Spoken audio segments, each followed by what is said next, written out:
Number 41 दिया गया है कोसेक थीटा बराबर 29/21।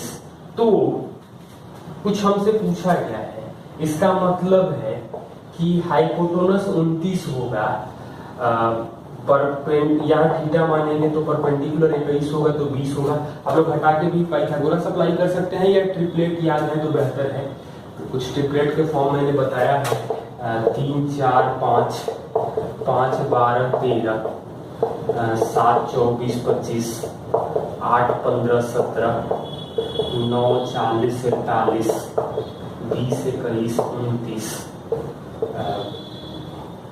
12 35 37 16 63 65 यही बार बार रिपीट करता है, इतना आप लोग याद रखिए। और ट्रिग्नोमेट्री में रेशियो होता है इसलिए इसके मल्टीपल तो नहीं पूछे जाते हैं, तो ये याद रहेगा तो आप लोग डायरेक्ट लिख सकते हैं, अदरवाइज आप लोग कैलकुलेट कर लीजिए। तो पूछ रहा है कि हमें 4 sec theta plus 4 tan theta का मान क्या होगा। तो 4 कॉमन कर सकते हैं, सेक थीटा का मान जो आ जाएगा वो 29/20 और टैन थीटा का जो मान आ जाएगा वो 21/20, यानी 4 × 50/20 के 0 कटेगा, ये 2 बार में यानी 10 आएगा। नंबर 42 दिया गया है कि cos थीटा प्लस सेक थीटा पहला कूट है, कभी भी 1.5 के बराबर नहीं हो सकता है और दूसरा कभी भी 1.5 के बराबर नहीं होगा, यानी कि ये तो सही होगा क्योंकि हमेशा cos थीटा प्लस sec theta greater than equal to 2 होगा या लेस देन -2 होगा।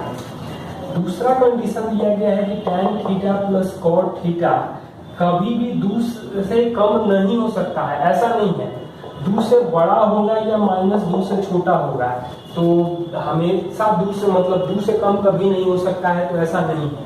तो केवल पहला वाला ऑप्शन सही है, दूसरा वाला ऑप्शन गलत है। नंबर 45 दिया गया है 9 मीटर लंबी एक सीढ़ी ऊर्ध्वध्वज दंड के शीर्ष से 9 मीटर ऊंचे एक बिंदु पर पहुंच पाती है, तो सीढ़ी के पाद से ध्वज दंड का उन्नयन कोण 7 है, तो ध्वज दंड की ऊंचाई क्या होगी। तो ये है 9 मीटर की सीढ़ी है, 9 मीटर नीचे तक पहुंच पा रही है, मतलब ये 9 है, तो x मानेंगे, ये एंगल ऑफ एलिवेशन जो है वो 60 डिग्री बनेगा।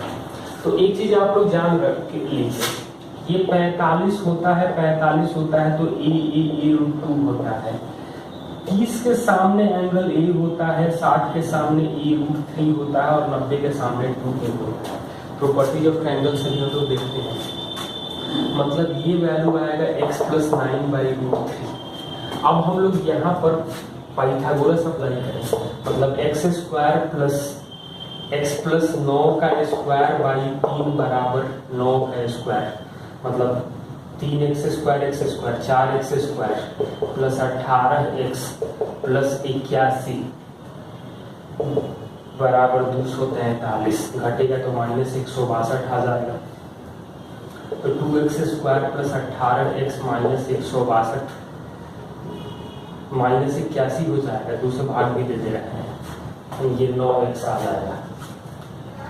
तो 162 आएगा तो घटाकर 2 से भाग दे दीजिए, -162 गुणा करने पर आ रहा है, तो 18 - 9 क्वाड्रेटिक सॉल्व करने का तरीका देखिए, मतलब x का वैल्यू जो आएगा वो -9 आएगा या 9/2 आएगा, तो ये माइनस तो होगा नहीं, 9/2 होने का मतलब ये 4.5। तो हमसे पूछ रहा है कि ध्वज दंड की ऊंचाई क्या है, तो 9 और 4.5 जोड़ देंगे तो टोटल हाइट जो आ जाएगा वो 13.5 मीटर दिया है, तो मीटर लिखेंगे। 40 दिया गया है उस वृत्त की जीवा की लंबाई क्या है जो वृत्त के केंद्र पर थीटा कोण बनाती है। तो जीवा की लंबाई पूछा है, मतलब कि ये केंद्र पर थीटा कोण बनाता है, तो ये थीटा है, त्रिज्या 1 है, तो OAB और इसको हम लोग m नाम दे दें परपेंडिकुलर को, तो ये θ/2 होगा, ये भी θ/2 होगा। हम AM निकालेंगे तो हमारा काम हो जाए, मतलब AM का दुगुना कर देंगे, तो sin θ/2 करेंगे तो AM/OA, तो OA तो 1 है, मतलब AM का मान आ जाएगा sin θ/2, तो AB का मान जो आ जाएगा वो 2 sin θ/2। क्या है tan 2 tan 1/3, इसका वैल्यू क्या होगा, तो tan tan inverse 2 into 1/3 1 minus 1/3 का स्क्वायर यानी 1/9 कर लें। ये दोनों तो कैंसिल हो जाएगा यानी 2/3 और 8/9 करेंगे तो ये 3 से कटेगा, ये 4 से यानी 3/4 आंसर आ जाएगा। 40 दिया गया है, a का वैल्यू दिया गया है i minus 2j plus k और b का मान दिया है 4i minus 4j plus 7k। तो अदिश प्रक्षेप क्या होगा? इसका मतलब होगा कि a डॉट b करेंगे और b के मॉडुलस से डिवाइड करेंगे तो क्या मिलेगा, यानी कि 4 प्लस 8 प्लस 7 और यहाँ पर 49 16 65 और 16 81 का वर्गमूल यानी कि 9 आ जाएगा, यानी 19/9 आ जाएगा। फॉर्मूला आप लोग याद रखिए। क्वेश्चन नंबर 47, दो शून्योत्तर अदिश के योगफल का परिणाम अंतर के बराबर है तो कौन सा कथन सही होगा? मतलब a प्लस b सदिश बराबर a माइनस b। तो यहाँ पर हम लोग ये लिख सकते थे कि स्क्वायर करके घटा दें तो a प्लस b के square minus a minus b का स्क्वायर घटा देंगे तो ये हमें आ जाएगा 4a डॉट b बराबर 0, मतलब ए बी के परपेंडिकुलर होगा तभी ऐसा होगा। दो सदिश ए और बी के कथनों पर विचार कीजिए और पहला कंडीशन दिया गया है a plus b into a minus b जो है वो वेक्टर ए का square minus mod of b के वेक्टर का स्क्वायर है। तो पहला तो स्टेटमेंट सही है, यहाँ वेक्टर का साइन लिख लीजिए। दूसरा दिया गया है ए प्लस बी के mod into a minus b के मॉड, मतलब ये है, और mod of a square minus mod of b square, ये नहीं सही होगा क्योंकि ये ऑलरेडी पहले से ही मॉड है। मैं इसको एक्सप्लेन कर रहा हूँ। Question number a dot b के मॉड का square plus a cross b के मॉड का स्क्वायर, वेक्टर का साइन हर जगह, तो a के मॉड का स्क्वायर और b इंटू बी के मॉड का स्क्वायर। तो ये तो स्टेटमेंट सही है क्योंकि ये आ जाएगा a square b square cos square theta और a square b square sine square theta, common करेंगे तो a स्क्वायर बी स्क्वायर।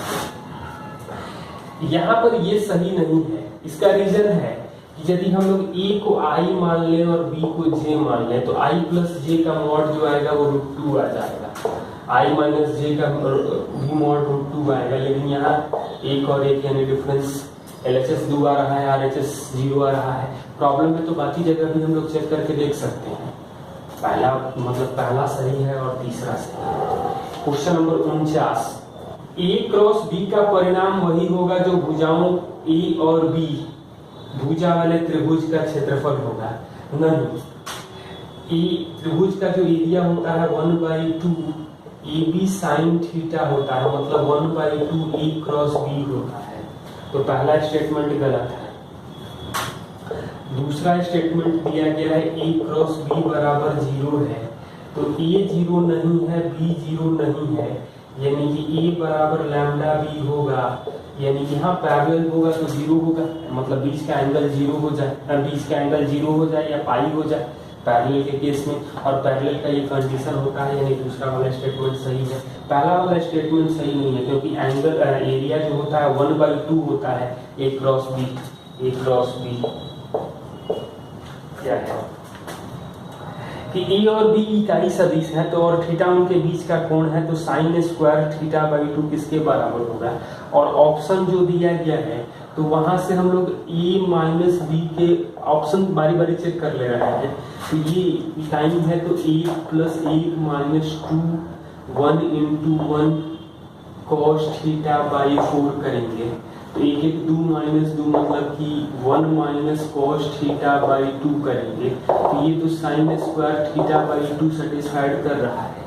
बाकी भी आप देख सकते थे ऑप्शन पुट करके, a प्लस बी बाई का मॉड का स्क्वायर दिया गया है, /2 वाला नहीं होगा, देख सकते हैं आप लोग बारी बारी से चेक करके। तो ये वाला ऑप्शन बी हो जाएगा।